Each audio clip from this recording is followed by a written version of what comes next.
So we're out in Ghana, believe it or not, Ghana, for a big show on Friday night, promoted by this man here, Mr. Amir Khan. Amir, firstly, how are you, my friend? Spence, as always, it's lovely seeing you. And I didn't know that you have some history in Ghana. I do, mate. So in 1994, when I turned professional, was you even born then? Was you? No, yeah, I was born 86. Oh, no, that makes me feel a bit better. So yeah, 1994. Yeah. So part of the process of getting me to turn professional was to Right. come over here, and there was a kid called Alfred Cote, who's late great Alfred Cote. He was the son-in-law of Zuma Nelson. He became world bantamweight champion, and he was part of the team. So to get me to turn pro, they brought me over here, and we stayed in a place called the Labada Beach Hotel, Nice. sensational place. And that was all part of the process. They had Lennox Lewis at the time and whatnot. And I come over here, and what a place, what a culture. Well, it is nice, and they isn't love it? their boxing, man. Like, And the people are so nice. so nice. And you know, I saw that at the press conference. At the press conference yesterday, there was a lot of noise going on, a lot of like pushing and showing, but there's no fighting. Like you can see that they will not fight each other, but they have that grudge. Just a lot of energy, lot of charisma in there, Yeah. like a lot of characters, and like you see, like this really is like a national sport boxing here, because we see, like, you know, Ghana, and it's a beautiful place, but you know, it's quite like there's areas of poverty, and it's a great opportunity and a great way out for these kids. And like, we're going to see poverty. Friday night, man. We're going to get some unbelievable fights on there. I'm sure. There's a lot of local fighters as well who are going to be. So it's always good to localize the talent as well, because give the Ghanaians an opportunity to fight on a card like this, because there's some up-and-coming fighters who never really will get the opportunity one day. And when they ever see like an international fight like in a country like Ghana, Sure. Like if you look at some other promoters like Eddie, Frank, they will never think about coming to Ghana. You know what I mean?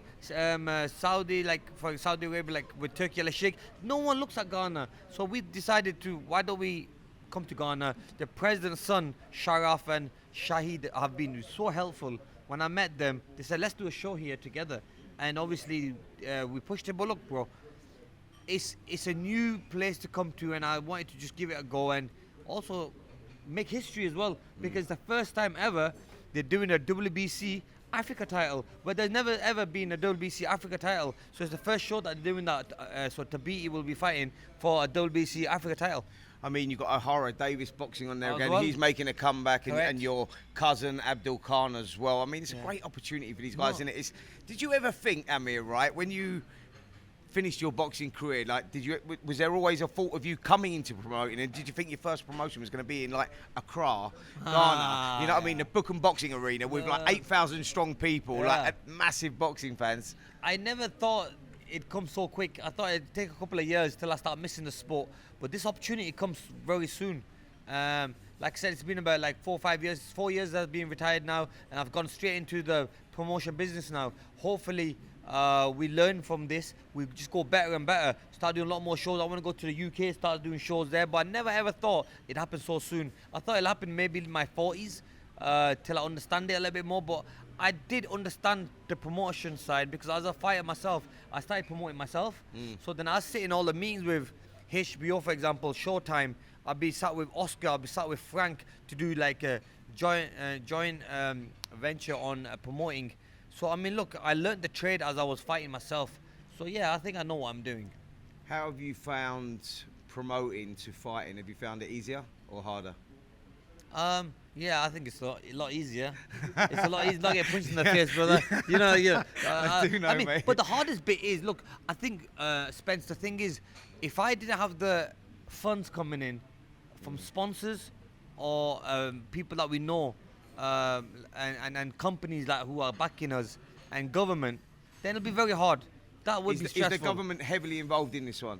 Yes, they are. So Rising Stars is Ghanaian president's son's company, and he's the one who does boxing. So he's the one who joined me.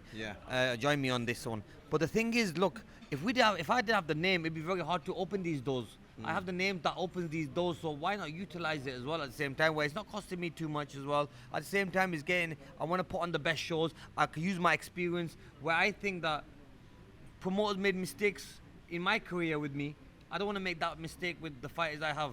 And I know that I can take them onto that level at the top, Turkey Al Sheikh has shown an interest in doing shows over in Africa as well. You know, there's the likes of Anthony Joshua, Martin Bakole, Deontay Wilder even. Do you see, like, Joshua's shown an interest in fighting here as well. Do you see, like, an Anthony Joshua, Deontay Wilder? Do you think that fight could land here? Look, bro, look, I saw Joshua's team. I think he's coming tomorrow to Accra, so it'll be nice to have him over here. The interest has been massive here. Is it Joshua's at the show tomorrow? Yeah. Hopefully he'll be here. I seen his team. They were on the plane. I think one of the cabin crews was saying that he may have missed his flight. He's gonna jump on the next one. But look, I mean, the last big heavyweight fight we saw. Look, everyone recognizes boxing from the heavyweight division. Was Rumble in the Jungle. Muhammad Ali and George Foreman. What a fight that was. 1974. In Zaire. Yeah. And now Ghana could host a fight like Joshua and you were saying what was his name again? The heavyweight. Deontay Wilder. Deontay Wilder. That'd be massive. I mean, how big would that be? Deontay Wilder, Anthony Joshua, a fight that both are explosive, punch hard. I mean, a fight like that, you're definitely gonna see knockdowns or knockouts as well. But imagine doing that in Ghana. Yeah. I mean, that would definitely sell out, no? How would you promote Anthony Joshua at this stage of his career? Look, because his last fight was against Daniel Dubois. Okay, so if I was his promoter now, I'd probably build his confidence up, put him in 1 or 2 tune-up fights, at least 2 tune-up fights, and then go for the top one again. You know what I mean? Go for the world title again, because he does belong at the world level. The thing is with Joshua, he is an Olympic gold medalist, which you don't win easily anyway. And he's a former world champion, 2-time former world champion. So you have to respect that. He obviously, put him in 1 or 2 fights, but then bang him back in that world title fights, because that's where he belongs. And that's the only thing that's going to give him that drive. Do you think he should skip the queue? Because there's a lot of arguments, people saying that other fighters deserve the shot, but you go, on merit, what Joshua's achieved. Do you think that he should skip the queue if he was going to box for a title? A name like Joshua can skip the queue. A name like Fury can be retired and skip the queue, because they are big for boxing, and boxing needs names like them. And also, they've been there, they've done it, they've proven it as well with what they've done in the past. So you don't really take them for their last fight because he got knocked out in his last fight. You don't take them for that, but you take them for what they've done in their career and what they've done for boxing. So what's your thoughts on people saying, Deontay Wilder, we've seen him his last couple of performances, hasn't looked good, shell of his former self. Anthony Joshua, people are now saying maybe is not what he once was.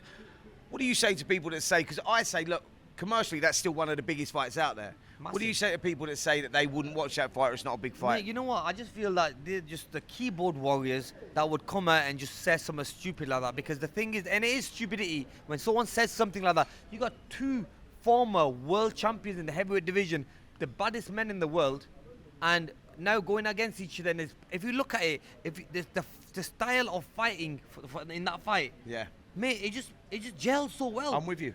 Power, speed, movement. One guy's taller, one guy's very long rangey, one guy's stronger, one might not as strong. I mean, it ticks all the boxes. It's one of them fights that you don't know who's gonna win. Because one thing about, look, we know Joshua can bang hard if he gets close to you, yeah. But then again, you can't disrespect the power of Deontay Wilder, because he's got them looping, swinging shots. And it's like whips, aren't they? Boom, when he hits you. I agree. Now the thing is, a fight like that, if someone gets caught with it, look, it can happen in any fight, especially in the heavyweight division. One punch can change a fight, and if one of them hit you, definitely it will change. But I'm sure, because both guys are gonna know that they punch hard, and we have to be very careful and wary. They're going to box more, so we'll start seeing a lot more boxing. We could see that fight next for both of them guys. If Deontay Wilder is fighting next week, isn't he? If Deontay Wilder comes through that fight, I believe that we get Anthony. He's boxing Hudson, it's like a tune-up fight. Okay. But if he's got anything left, he comes through that. He comes through that fight, and then we could get Anthony Joshua and Deontay Wilder. And I think that because Joshua's always been fighting at the top level, even if Joshua did that tune-up fight, and jumped into a fight with Wilder straight away, it still makes sense. Yeah, I agree. Well, listen, another fight I want to talk to you about was when we had Chris Eubank Jr. Boxing against Conor Benn. What did you make of that fight, first of all? You know what? I got a lot of respect for Conor Benn. Stood his ground in the fight. He didn't look like the smaller guy. Looked like the stronger guy. Was at times pushing back Eubank. And honestly, I got a lot of respect for Conor that fight, because at the end of the day, he didn't argue, he didn't make any excuses, and he took it on the chin hard. Did the right person won, you thought? Yeah, I think so, because you have to understand, Eubank put on a good performance. He had to box it. He boxed really well. He boxed well. He was smart. He was making. He wasn't really getting involved too much with Ben, and he was a cleaner fighter. He was catching Ben with the cleaner shots. You know what I mean? So that's why I think Eubank, in my opinion, edged it by 4 or 5 rounds. I spoke to Eubank's part of his management team, Napa. Napa, lovely guy. I spoke to him yesterday, done an interview with him yesterday, and he was giving us a roadmap for Chris Eubank Jr, saying, look, obviously, commercially, financially, it makes sense to go back into that rematch. September 27th is the proposed date. But he also said they've been having conversations with Turkey, and there was sort of half a promise there that if Chris Eubank Jr comes through that fight, then he gets Canelo next if Canelo comes through against Crawford. What do you make of that? See, it's a tough one. It's all over the place at the moment because obviously certain fighters have got to win and whatnot. Then you've got Hamza fighting against Belanga, which then wants to fight Canelo as well. So so you know what? That division is quite exciting at the moment. You've got some decent middleweights up there. You know what I mean? So if you're talking about Eubank wins. Eubank comes through. Let's say Eubank's won. Eubank's done his thing. Okay, Yeah. so he's at the top chair now. Yeah. Who were we talking about? Canelo Crawford. So who do you think wins Canelo Crawford? It's a hard fight.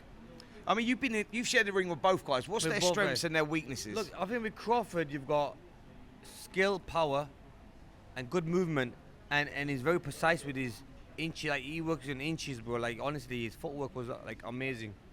Box IQ. Fantastic. Whereas with Canelo, I could hit him easier. Whereas with Crawford, I couldn't hit Crawford that easy. It was very hard. He was very loose and he was very alert. He was alert to everything.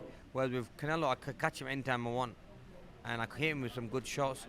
But the thing is, the power Canelo has, nowhere near Crawford has any of that power. Really? Yeah. So and that's like, look, you understand this, Amir. You jumped through the weight divisions and you had your successful career.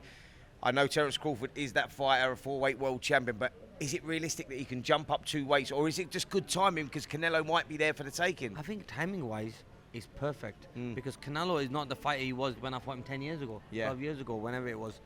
But like, he's not the same type of fighter he was then. So, and if you look at his last couple of fights, he does get caught a lot. He gets hit a lot. And a good boxer like Crawford could beat him and could outbox him. Can't wait for that, mate. You know what I mean? So, and I think Crawford is not that careless that he's going to get caught with an open, clean shot because he is hard to hit. Obviously, I was different when I put myself in that position. I was very different because I was that type of fighter that used to have too much balls and go into war, have too much heart, and I get caught, and you know I'm going to get caught. But whereas Crawford's more slick, he would not get caught. So if Crawford doesn't get caught with any of his hard shots, I think Crawford wins the fight easily. Yeah, I'm with you, mate. I just think that I'm leaning towards Crawford to win the fight just because I think that because the timing is good. I'm breaking it down in my head now, and I'm thinking, okay, when you break it down, what's the only thing that Crawford's got to Canelo? Yeah. I mean, Canelo's got over Crawford. Power. Take the power away, it's a mismatch. I agree. Listen, Tyson Fury, what's your thoughts on him? Do you think he'll come back again? I hope so, yeah. I mean, he can come back. Have you spoke to him at all? I've not spoken to him for ages. Yeah, Right. I don't want to even bother him because after like his last fight, let him chill with his family. You know what I mean? I don't want to text him or nothing. But I mean, the last I didn't normally speak to him a lot, and obviously when I see his family all the time, even after his fight, his family and Tyson saw me and said hello to me. I had a chat with them and everything. So and they were cool about the loss. It is what it is. It's boxing for you. Does he need to come back? He doesn't need to. He's made a lot of money from the sport of boxing.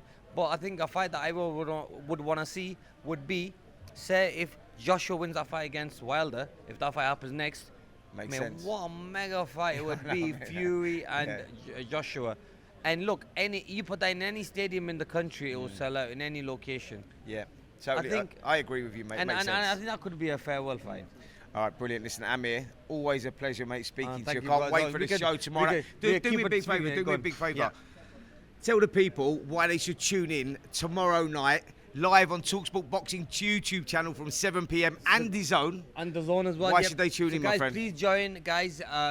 First of all, we've got Spence on there as well with us, so you'll be there. But it's gonna be a fantastic show. We've got amazing lineup of fighters: Tabiti, O'Hara Davis. We've got my cousin Abdul. We've got some young up-and-coming champions who we think that will go far in their career, and also will be future world champions. It's gonna be a mega show, and also we've got some live entertainment there as well. It's gonna be live on DAZN and also on talkSPORT. So guys, tune in. Can't wait. We want you to enjoy the show with us. It's my first one I'm doing, so hope it goes well, and we're gonna hit it with the big bang, man. The man said it all. Amir Khan, thank you so bro. much. Appreciate it, man. Pleasure. Thank you, bro. mate.